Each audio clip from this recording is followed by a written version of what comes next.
Conspiracy thinking isn't just about chasing truth. It's a mix of fear, belonging, and our brain's habit of taking shortcuts. When a story fits the world you want to see, you latch onto it, even if the facts wobble. That push isn't only curiosity. It also springs from wanting certainty and from avoiding that nagging feeling when reality doesn't match your beliefs. Here's a simple, everyday example. You hear a vague rumor at work and suddenly notice every tiny discrepancy as proof of a grand plot.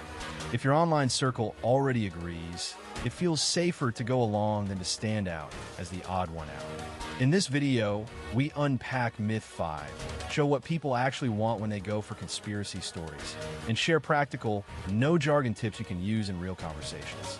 Expect plain explanations, real-life scenarios, and a little humor to keep things moving.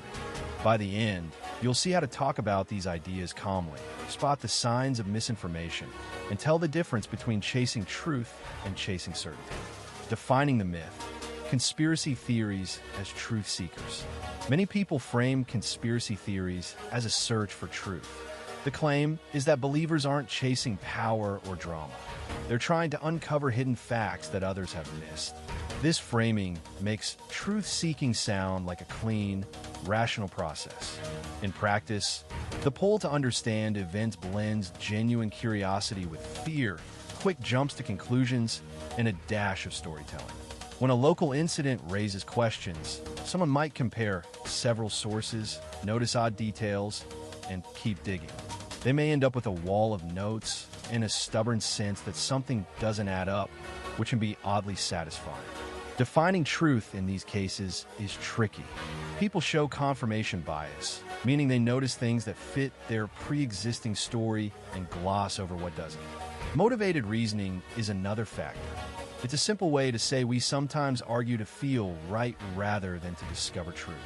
Selective sourcing also plays a role. Picking sources that confirm a preferred view and ignoring those that challenge it can create a misleading picture. For example, if someone already suspects a company is hiding something, they'll latch onto unusual details and rationalize official explanations away. Beyond psychology, social needs matter a lot.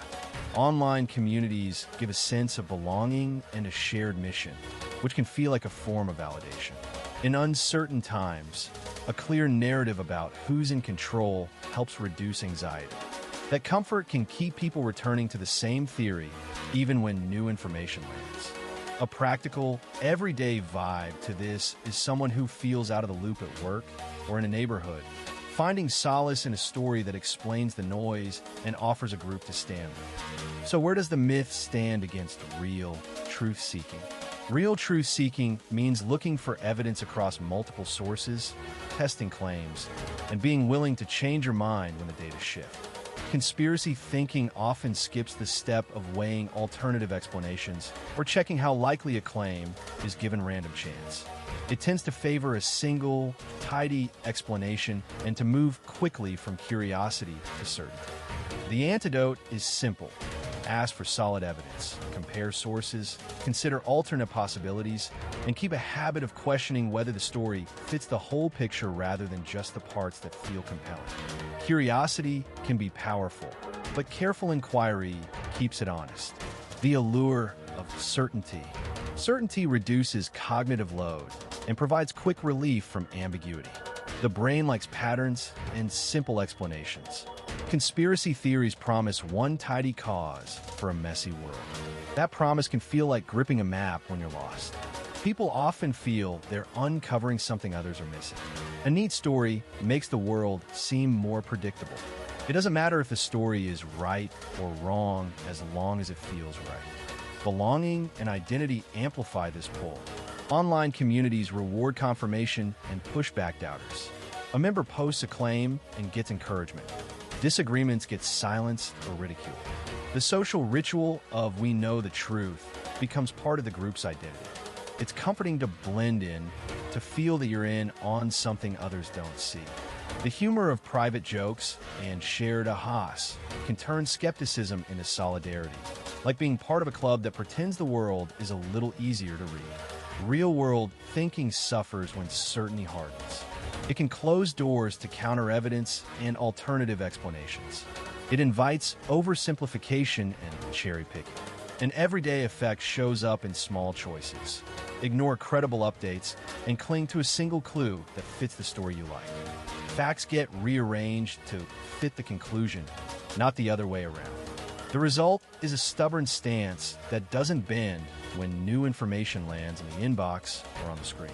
Countering the lure starts with a simple nudge toward curiosity. Slow down before sharing a bold claim. Ask who benefits and where the information came from. Check a few independent sources and listen to a range of perspectives. Talk with someone who sees the issue differently and ask sincere questions rather than ready-made defenses. The path to steadier thinking isn't flashy. It's steady, imperfect, and very human. A little humor helps too, like noticing how certainty can feel like wearing a comfy but oversimplified hoodie on a chilly day. Cognitive biases and emotional reasoning. Cognitive biases are predictable shortcuts our brains rely on to make sense of messy information. One common bias in conspiracy thinking is confirmation bias. When you believe a story, you notice facts that fit it and shrug off the ones that don't. Another is the availability heuristic. Dramatic stories you just saw feel more true than dry data. People also spot patterns where there aren't any, illusions of connection between unrelated events.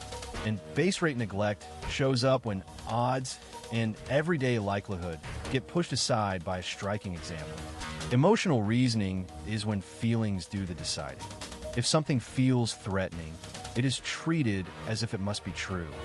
Fear, anger, and moral outrage light up the conversation and push conclusions forward faster than careful analysis. A video or post that triggers a strong emotional reaction often travels further and faster, even if the evidence isn't solid. It's a little like listening to a loud voice in a crowded room. Ears perk up, and the loudest claim can seem the most convincing, even if it isn't the clearest. These biases feed one another in practical, everyday ways. When a person encounters a claim online, the reaction of friends and the climate of the comment section can tilt judgment toward agreement. Seeing a few striking anecdotes listed as proof makes people feel they've glimpsed a hidden pattern, so the story gains credibility by speed and resonance rather than by careful weighing of facts.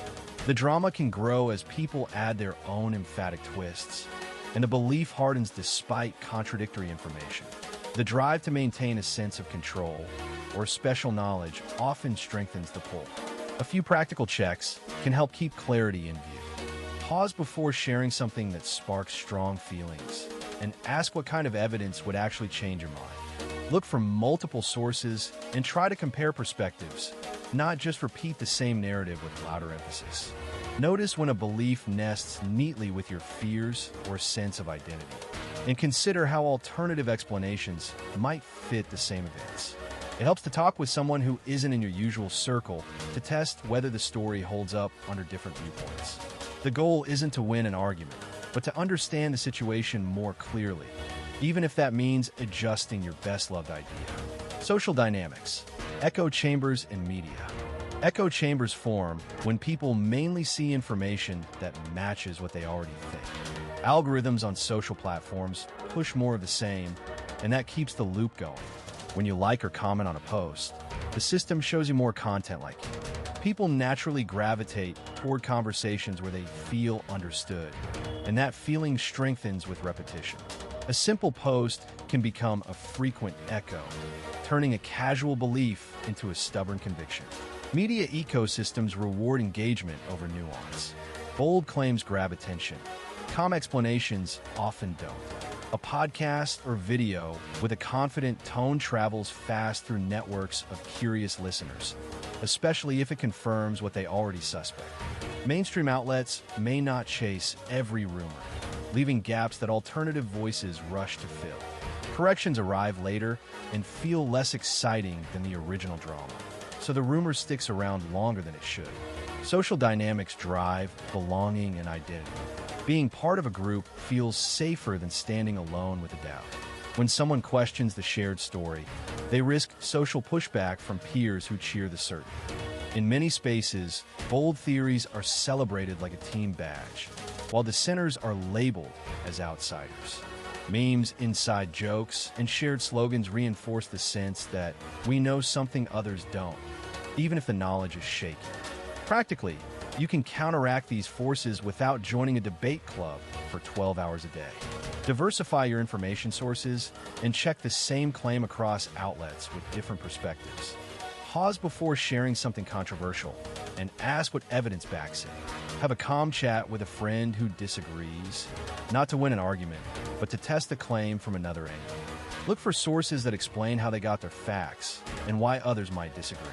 In short, mix curiosity with a little skepticism, and you'll move through the noise with more clarity and a touch less drama. Evidence, proof, and truth testing. Many claims sound like they're about truth, but the way we test that truth matters more than a flashy headline. Evidence is what supports a claim. Proof in everyday life is a very strong bit of support. Truth testing is the habit of checking whether that support holds up under closer scrutiny. Conspiracy theories often present their evidence as if it's undeniable. Yet the same evidence can be weak or misread if you don't examine how it was gathered. A single anecdote can feel convincing. It's nice to think one personal story settled the matter. But one story isn't proof. It's a spark, not a flame. Real confirmation comes from patterns, and patterns come from many observations, not just one. When people dump a handful of dramatic examples, it's a red flag if they skip all the boring but solid data that might contradict their claim. Everyday life has plenty of such moments. You might know someone who swears a miracle cure worked for them, but that doesn't prove the cure works for everyone or that it's safe. The difference between experience and evidence is big. Proof is rarer than people assume. In most real-world questions, we're talking about probability, not certainty. Think of building a case like solving a puzzle with many pieces. A few big pieces can look convincing, but you need the edge pieces and the corners too. A small study with a sketchy design is not the edge pieces you're hoping for. When numbers pop up, check where they came from, how big the group was, and whether there were controls to rule out other explanations. If the math feels too easy, that's a sign to pause and dig deeper. Truth testing has practical steps you can use right away. Start by checking the source. Is it reputable? And does it disclose any conflicts of interest? Then look for corroboration from independent sources and experts who aren't emotionally invested in the claim. Next, ask whether the evidence addresses the exact claim or something nearby. If you see cherry-picked data, be wary. If you only see selective anecdotes, look for broader studies. Look for replicability. Have others repeated the result with similar outcomes? Finally, consider alternative explanations. Often a simpler, more ordinary explanation fits better than the grand conspiracy. A calm, skeptical approach doesn't dismiss ideas out of hand. It tests them until the strongest possible conclusion remains. And yes, a dash of humor helps when the maze gets cloudy. For responsible inquiry, many people who push conspiracy claims say they're looking for the truth. Toward responsible inquiry means more than labeling facts as true or false. It means walking through a careful, repeatable process. It starts with a claim and what would count as solid evidence. For example, if someone says a recent event happened for a hidden reason, you ask where that explanation comes from and who backs it. A practical approach treats claims as questions to be tested, not as certificates of personal virtue. Conspiracy talk often rides on confirmation bias. We notice things that fit our view and skip the rest. That can make it feel like we're uncovering truth, but it's closer to chasing a mirror. An everyday example. A post suggests a routine policy change signals a secret plot, and a few related links seem to fit, so the whole story feels convincing. A simple habit helps. Ask for the best sources and check them. If your easiest source is a dramatic meme or a caller on a show who speaks with certainty, that's a red flag you should notice. Toward responsible inquiry means practical steps you can actually use. First, restate the claim in plain terms so you're testing the right idea. Next, identify what kind of evidence would make the claim plausible. Then gather diverse sources and check that they are credible and transparent about how they gathered information. Look for independent verification and whether the evidence would hold up under closer examination. Consider alternative explanations and be mindful of your own biases. If the evidence feels thin, pause before sharing and look for stronger support. Responsible inquiry also involves how we talk about what we find. Engage with others calmly and ask questions that invite careful thinking, not power plays. If a friend clings to a theory, offer to review sources together and acknowledge good points on both sides. When credible evidence emerges, name it and adjust your view honestly. If there isn't strong proof, it's fine to say you're still unsure and to keep looking. Truth-seeking is a habit you practice, not a badge you wear. Bottom line for Myth 5. Conspiracy theorists aren't simply chasing the truth. They're often pulled in by the lure of quick answers, a sense of control when the world feels messy, belonging to a group, and a narrative that makes complicated events feel explainable. Real-life examples show how this plays out. A puzzling news item gets boiled down to they're all lying. A friend finds safety in a tight online circle, and a random coincidence suddenly seems meaningful once a single thread is pulled. Those forces can keep someone attached to a theory even when the evidence is thin. Key points. The hunt for truth is mixed with a craving for certainty and control. Social links and identity matter just as much as facts. Simple, decisive stories can trump messy nuance, and well-meaning people can fall into these traps without intending to mislead. If this resonates, you're not alone. Think about it next time you see a claim flare up in a chat. There's often more going on than just the truth. Share this video with someone who might find it useful, and drop a comment with myths you want tackled next. In the next videos, we'll unpack practical ways to talk through tough topics without turning it into a debate, and we'll look at how misinformation travels online and how to spot red flags with everyday, easy-to-use checks.